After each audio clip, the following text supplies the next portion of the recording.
This is your family's first and most important line of defense against Mother Nature.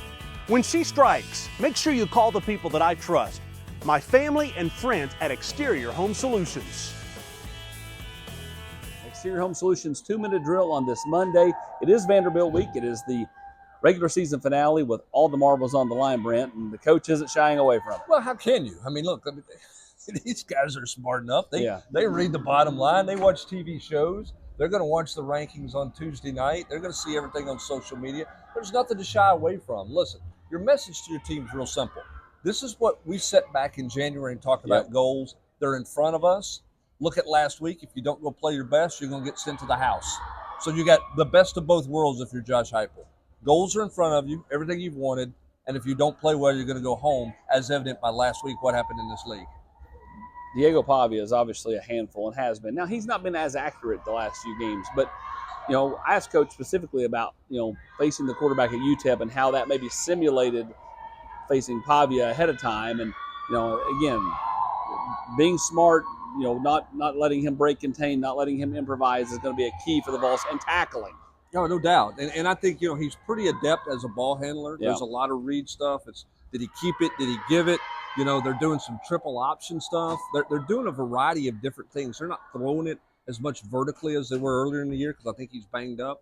But they're doing a variety of things schematically to slow you down because they want you to take option principles and try to get it, you out of a gap and then pop a big play that way and things like that. So the discipline on Saturday is going to be a must for that front seven in particular. Dylan Sampson, clear-cut leader of this team. He's the one that when they all huddle up around him, he's the guy that talks. To me, this is the guy you want leading you into a game like this. And I think he's ready for the challenge. Well, and again, you look at this matchup the last few years, the running backs have had great success against Vanderbilt's defense. 2 years ago, everybody had success. I think you had an 80-yard run that day. And LSU ran the ball effectively Saturday night in Baton Rouge against Vanderbilt. Tennessee leans on the run schematically. It helps them. They're over 2,500 yards on the year. This is a Dylan Sampson game, and he's going to lay it on the line for you. They've got to be able to run the football effectively here. Now, I think that includes Nico running it some. I think that includes, having some balance. But you got to line up and run it and be effective doing so as you have been in this matchup. Josh Heupel was asked specifically about the offensive line, and he did say, done some really, good things, but they've got to clean some things up both in, pass blocking and run blocking. Yeah, I think they've run blocked well. When you look at it, has it been perfect? No. But you love it when they start pulling guards and tackles. They seem to be most effective doing that. The biggest thing is the pass protection stuff. Sure. And I don't know how much of that's on the quarterback, how much of that's on pre-snap stuff, how much of that is just on physically getting beat, miscommunications.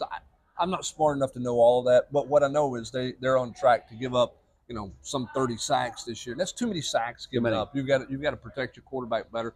And listen, this is a Vanderbilt defensive front that wore Texas's offensive line out a month and a half ago. I think they had 5 or 6 sacks. You're going to have to protect well on Saturday afternoon in Nashville.